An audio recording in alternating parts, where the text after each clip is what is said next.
चूचू बोले चुचुहिया सगर सोर होता उठे कोई लाल की किरनिया जग में जोर होता दर्शन करे खत सेवकन के झूठा नवा भइले ना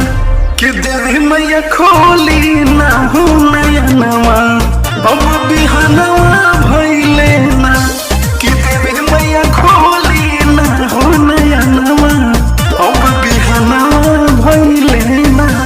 बिहनवा बिहनवा बिहनवा बिहनवा।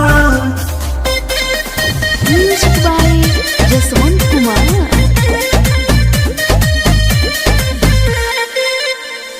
4 बजे भोर से जगावेली मलिनिया जागे माई दर्शन दिखा दी उठ जाई हाली थाली आरती के लेके खा सेवकन के भोगिया जगा दी लागल बाए माई अब हमर फिक्रिया अभिले धोइल खिरा रे मंदिरिया अखिया लाई गइल असर में राम धियनवा धोइले कि देवी मैया खोली न हो नया नवा अब बिहनवा भइले ना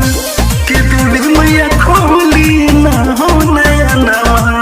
अब बिहनवा भइले ना।